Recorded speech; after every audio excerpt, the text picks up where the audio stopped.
if you need a hole tapped, your mom. You got 150 acres, I'm the man. I'm sure y'all seen the video from Texas. My car wasn't running the best. The night before we left to Texas, it was crunch time. I was working on the car, finally got it to where it was good enough to go to Texas. Couldn't test the car, it was late at night. Get there, I decided I'm gonna go test it there. As soon as I shift the third, it falls on its face. Spits and sputters, just running like crap. It honestly seemed like a spark or a fuel issue. So I went ahead and re-gapped the AR 3924s that were in it, and that didn't fix it. So I was like, well, maybe I just need to go back to a standard plug, because I had never run the AR 3924s, and at that moment, that was all that I changed before we went to Texas. So I was like, well, I'm just gonna go back to a standard plug. So I went to a Autolite 3923, I believe. Yeah, 3923, and I gapped it back to what the car had previously been gapped to, and it was running a lot better than it was. So that didn't fix it. So at that point, we're like, well, the only thing that's left now is the distributor and the coil. So I went and bought a new distributor. I put that on in the parking lot of the hotel. And we took the coil off the carbon fox because we knew that was a good coil. So we did that, didn't fix it. So at that point, that was Friday night before the event Saturday. So we were like, well, the car's running, it'll make it to the event. So we kind of just threw up our hands and did that. So the night before we left, we're kind of just sitting in the hotel lobby, just brainstorming. You can see in the data logs, the RPM would just fluctuate. It would just jump around a whole bunch. Boost wasn't where we wanted it. So that's what clued us into maybe it's a vacuum or boost leak per se. And we didn't have the smoke tester with us. So we got home, took the smoke tester to it, and sure enough, we got a lower intake leak down here, pretty bad. So I ordered some lower intake gaskets, and I'm gonna go ahead and put these on. Nakia's not here, he's at work, so it's just me here. So I'm gonna go ahead and get them put on. Maybe that'll fix it. If not, the car should run a lot better. But it was weird. I don't know. I'll let you do it. All right, so Berger's been videoing. I don't know what we got yet, so I'll include all that footage. Anyway, let's show you guys what we got here. So when he did the smoke test, I mentioned it in the other video. If you guys don't know what's going on, the car's been running like crap lately and not really making the power we feel like it should make. Well, look at this.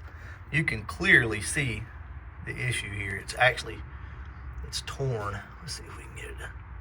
Here we go. Anyway, this thing is gone. It's shot. So we were losing boost there and right here on this one. So that's 3 ports right there that we're pretty sure this thing was losing boost and creating all kind of issues. So he's going to go ahead, put some new gaskets on this thing. And these are the R3s. So the R3, the numbers at the end represent how thick they are. So I think the thickest they go is like a 5. And if I'm not mistaken, that's what's on this car. It has to have them. Oh, yeah. Check it out. I guess since we're here, ooh, what you guys think? Possibly a new shirt right here, guys. Anybody recognize this flag back here? Anybody recognize that? This car's got what thickness head gaskets?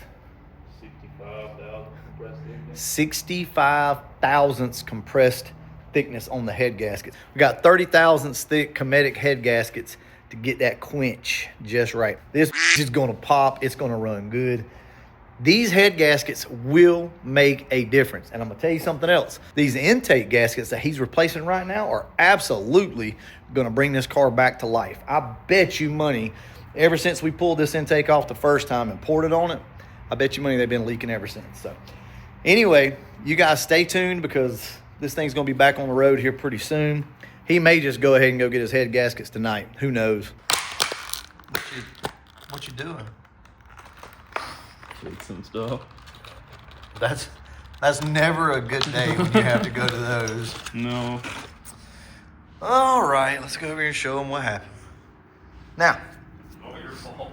it's all my fault. This stud is stripped out. Not completely, but just enough to where if you put 50 or so foot-pounds on it, it will come out of the block. So we're gonna stick a heli-coil in it. So Berger has pulled his heads off the car. I don't know if you guys know that or not. I don't know if we talked about it. He's pulled the heads off the car and went ahead and CC'd them. He bought a CC kit, and these are 58 CCs. So we thought that the car was zero decked. We thought that the engine was zero decked. I don't think it is. Looks like it's probably about 10 down in the hole, something like that. And he's going with the 30 thousandths head gasket. So it's still gonna up the compression quite a bit and have some nice quench. I'm probably gonna have to go buy a drill bit. What size does it take? 29/64. That sounds common. Andrew, what are you doing? Probably about to ruin his motor. So Andrew is the absolute best when it comes to this stuff, y'all. I'm telling you, listen, if you need a hole tapped, your mom, your sister, whatever, Old lady needs help. a cougar, your grandmama, it don't matter. She got 150 acres, I'm the man. We drilled it, we put a heli-coil in it. Well, me and Berger did it ourselves and probably should have waited on Andrew because, like I said, he is the best at this. And this has now proven itself to be true because me and Berger had it so bad off that the stud wouldn't even go back through the head. So you couldn't even get the head on the car. We had the angle so jacked up. 5 degrees off. Yeah, it was pretty bad. So anyway, y'all, this is what we're using now. This is some heavy duty shit right here. I assume it's slightly tapered because there is a minimum thread engagement on it. I got you. 0.606 for that side. How much was this kit, by the way? Expensive. Yeah, it was like $98. Yeah, $98. Now, it came with, obviously, some more of these. But let me show you guys what we got here. So this is what you get, and you get the tap as well.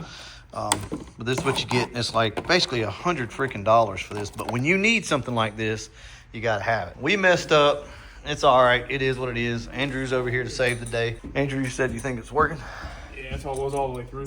So now everybody's gonna ask. We are about a half a degree off for everybody Yeah. that's like, you should have used the end mill. Like, yeah, we should have, but buy us one. All right. Well, hell, let's just show them right here. So, It's gonna be hard to tell now, but yeah. Well, so roughly get 40. it off the threads. You're about 45 too. You get it over here. You're about 44.9. So we're right at- 3/10 of a degree. Yeah. Right off. at it. As good as we could get a hand Yeah. drilling it. That's it. So we Before it was 5.8. Yeah, we took every precaution we could. If you stand here and you line up, I mean, it's the only way we could really do it. And basically hide that in behind it. As you can see, it's perfectly lined up. So we were watching it this way and then that way. So I feel pretty good about it. It's either going to work or it's not going to work. You don't want to tell them the big news yet, do you? You want to wait? We got some big news coming for this car. Y'all can probably imagine. I'm going to finish this up, drop the head on, see if that works. That'll be coming here real soon. Yeah. All the metal shavings are in this coolant. Oh, for sure. It's just a water pump, man. Don't worry about it. It ain't mine. Nervous. That's the one. And it clicked. All right, y'all. Berger's got the heads on. Actually, Andrew came over today and helped Berger out and just put the heads on while he was at work. So he's over just torquing this one down. Everything looks great. Shouldn't have any problems. So if you guys are wondering, that kit is definitely working. We'll go for a ride along once he gets all this done. Should be buttoned up within the next maybe 2 days. Look, we're going to be honest with you though, okay? Because me and him talked about it. It's going to be a hard pill to swallow, but if this thing don't run like we want to, it's going to break our hearts. But I really do believe we're going to tell the difference. How much? The intake gasket to fix that. Well, the intake gasket is already going to make it run better. We already know that, right? So it's going to go, it's making 18 pounds of boost, so it's going to run, right? Now you got more compression and more quench. I think it's going to be nasty. I really do. The car is always hooked in second. Yeah. I don't think it's going to hook in second anymore. I think it's going to haze the tires for sure. I think it'll hook. No. Mm-mm. I'm not saying it's going to blow the tires off, but I do believe it's going to haze them for sure. No doubt. Bar angle. I don't give a shit. It's going to spin. You can put all the bar angle you want to in it. Tires are about shot. I want to hear the cam. I think this son of a bitch is going to pop. I don't know what you're going to do. You're going to have to stop driving it over here at night. Because if it gets any louder than what it is already, my God. All right, guys, I'm going to go ahead and wrap this one up. And as always, Thanks for watching. you said it too fast. We're back over at Papa T's, and I wanted to show you the Camaro. Finally got this thing done, looking awesome. So the guy that he's painting the car for, it's a friend of his, and he brought over some wheels to put on the car. I actually really like them. Obviously, the car's not lowered down at the moment, but I like these wheels. But they're not staying on the car. He's already ordered another set of wheels. I think he's went through like, what, 2 or 3 sets before he got what he wanted, but he's got them now. Anyway, this thing looks awesome. I love these colors. You can't go wrong with these colors. Now, the car's filthy at the moment. We've been kind of buffing and wiping on it, so it's got stuff everywhere. But just started putting a little bit of the trim back on the back. I just absolutely love this. Look, like I told you guys, you know, I'm a Mustang guy, but man, you can't beat the looks of a Camaro. I mean, they really are. They're a good looking damn car. They're a lot wider than a Mustang and how they bulge out. I like it a lot. Papa T did a fabulous job. Thank you. Here's something I want to talk about. Papa T is keeping the dream alive. And what I mean by that is, you know, you could go and get a $15,000, $20,000 paint job. Sure, that's fine. But a lot of people can't afford it, nor do they need anything like that. So what I've always respected is that he does a paint job. Typically, it's about double the price of the materials. So it could be anywhere from $1,200 to $2,000 for a paint job, guys. It's crazy. I don't know how he does it, but he doesn't do it to make a living. He does it just because it keeps him busy and he enjoys it. And he likes to see the outcome and he likes to help people out. So I think that is so cool because that's what you don't see anymore these days, right? Everybody's just in it for money. And there's nothing wrong with that. You know, hey, make your money. You know, you start a business, you gotta make some profit. Awesome. I just wanted to show you guys a car. We're over here the day before Thanksgiving. I'll probably throw this in behind Berger's video. I'm gonna go ahead and wrap this video up. And as always, it's just me. Thanks for watching.